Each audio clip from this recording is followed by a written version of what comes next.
नमस्कार शेतकरी मित्र हो, मी नमस्कार. Shyamkant Mahajan, Shri bio aesthetic private limited Hyderabad. आज आपण श्री निवृत्ती भाऊ शिंदे, गाव कविटखेडा, तालुका वैजापूर, जिल्हा छत्रपती संभाजीनगर यांचा जवळपास 600 झाडांचा पहिल्या बहाराची डाळिंब या पिकामध्ये तयारी करत असताना 12x10च्या हिशोबाने काकांनी लागवड केल्यानंतर आपण या जमिनीचा प्रकार जो समजून घेतला. हा संपूर्ण काळा आहे.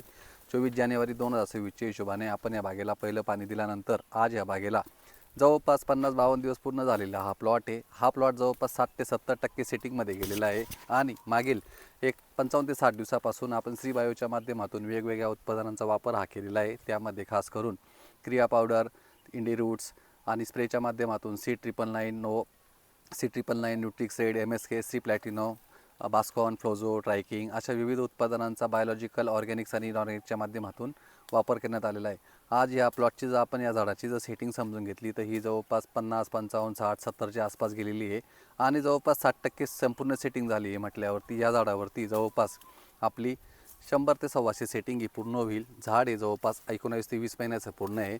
तर मी निवृत्ती भाऊंना विचारेल की आपण 1-2 महिन्यापासून जी बहार ट्रीटमेंटच्या प्रिपरेशनमध्ये लागलेलो होतो आणि आज आपली बागेची जी परिस्थिती आपण बघता ते आपल्याला कसं जाणवतो आहे प्लॉट? खूपच चांगली आहे सर बागेची परिस्थिती पाहिली तर म्हणजे वाटत नव्हतं आपल्या काळ्या जमिनीत एवढं सेटिंग होईल असं. आता बाकीचे क्षेत्र पाहिले वळणचे तर डाळिंबाला विशेषतः मुरमाड जमिनीची आवश्यकता आहे. आमची जमीन एकदम काळी आणि त्याच्यात आम्ही ते रोपाचं हे टाकून ठेवलं होतं तरी उशिरा धरलं तरी ते बाकीच्या बागेपेक्षा आपली सेटिंग एकदम व्यवस्थित आहे. आपण कोणकोणत्या उत्पादनांचा वापर केला काही सांगू शकतात का? नाही खताचं तर माझ्या काही लक्षात नाही आपले आलं. चिरंजीव बघतात हे हा संपूर्ण. मुलगा बघतो सर. मागील 1-2 ते 3 महिन्यापासून ज्या शेतकरी बांधवांनी डिसेंबर महिन्यामध्ये खास करून बागे धरलेले होते, सुरुवातीच्या काळामध्ये थंडीचं वातावरण आणि त्यासोबत जानेवारी महिन्यामध्ये असलेल्या ढगाळ वातावरणामुळे डिसेंबरमधले प्लॉट हे थोडेसे मागे पडलेले आहे त्या कम्पॅरेटिव्हली. पण जे जानेवारी एंडिंगचे जे प्लॉट आहेत त्या कम्पॅरेटिव्हली हे प्लॉट 50 दिवस 55 दिवसात 60 दिवसाच्या आसपास सेटिंगमध्ये पूर्णतः गेलेले आहेत. जे शेतकरी अगोदर घाई करत होते की माल लवकर यावा या दृष्टिकोनाने लोक प्रयत्नशील असतात जेणेकरून चांगले रेट मिळावे. पण जे शेतकरी लेट आहेत पण ते थेट आहेत अशी परिस्थिती आपण या चालू वर्षीच्या हंगामामध्ये बघू शकतो आंब्या बहाराच्या. जर आपण या बागेची जर संपूर्ण सेटिंग ही समजून घेतली तर संपूर्ण कॅनोपी आपण ही कव्हर केलेली. ही कॅनोपीच्या हिशोबाने या प्रत्येक झाडावरती 60, 65, 70च्या आसपास सेटिंग केलेली आहे आणि पाठीमागून निघणारा बॅकअप हा अतिशय चांगला आहे. ड्रिपच्या माध्यमातून आपण MSK न्यूट्रिक्सेलेस, MSK हॉर्टिफ्लोरा हे तंतोतंत सी राहुल भाऊंनी फॉलो केलेलं आहे.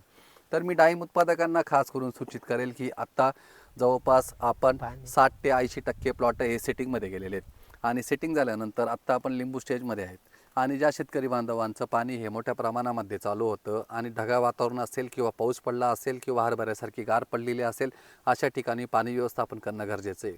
ज्यावेळेस आपली आमोशा येते त्यावेळेस आपल्याला ड्रिपच्या माध्यमातून स्पायडरमॅक्स म्हणा किंवा वर्टिमिडा म्हणा अशा विविध जैविक बुरशीनाशकांचा वापर केल्याने सूत्रकृमी नियंत्रण करणं हे गरजेचं आहे. ज्यावेळेस आपलं वातावरण ढगाळ होईल किंवा काही स्पोरुलेशन दिसणार आहे तर अशा वेळेस म्हणजे स्पोरुलेशन म्हणजे बॅक्टेरियल बाईट म्हणा, ऑइली स्पॉट म्हणा, झेंथोमोनस म्हणा किंवा तेल्या म्हणा तर त्यावेळेस आपण फ्लोझो, मायक्रोमॅग्नम देशी ताकामध्ये मिक्स करून घेणार आहे. आपण रासायनिकवरती जास्त भर नाही देत, जैविकच्या माध्यमातून आपण जैविक विविधता पानांवरती आणि फळांवरती तयार करणं हे खूप गरजेचं आहे. रासायनिकने झाडं लोक वॉश करून टाकतात त्यामुळे बऱ्याचशा ठिकाणी जे जैविक जीवाणू असतात पानांवरती आणि फळांवरती ते मारून टाकल्यामुळे आपल्याला मोठ्या प्रमाणामध्ये किंवा इपिडेमिक अटॅकमध्ये आपल्याला तेल्याचा म्हणा किंवा इतर जे बुरशीचे रोग आहेत अँथ्रॅक्नोसर्कोस्पोरा म्हणा, तुतीसुक्वा म्हणा अशा विविध बुरशींचा प्रादुर्भाव आपल्याला मोठ्या प्रमाणात जाणवत असतो. आत्ता कुठेतरी आपण 50% लढाई ही जिंकलेली असं आपण म्हणू शकतो. इथून पुढे 50% लढाई जिंकण्याच्या दृष्टिकोनातून आपण सेटिंगमध्ये गेल्यानंतर आपल्याला सेटिंगमध्ये 4 स्टेजेस पास करणे, त्यामध्ये लिंबू स्टेज, पेरू स्टेज, सफरचंद स्टेज, आंबा स्टेज आणि त्याच्यानंतर डाळिंब हा फायनली 110 ते 120 दिवसामध्ये बनणारा ही प्रोसेस आहे. आता शेतकऱ्यांची 60 दिवस, 70 दिवस, 80 दिवस, 110 दिवसापर्यंत प्रोसेस गेलेली आहे. 210 दिवसांच्या या प्रोसिजरमध्ये आपल्याला बागेला व्यवस्थित संगोपन करण्याच्या दृष्टिकोनाने खत व्यवस्थापन, पाणी व्यवस्थापन, रोग व कीड व्यवस्थापन करण्याच्या दृष्टिकोनातून शेतकरी बांधवांनी लक्षपूर्वक काम करावं एवढेच या व्हिडिओमधून सूचित करेन. आभारी.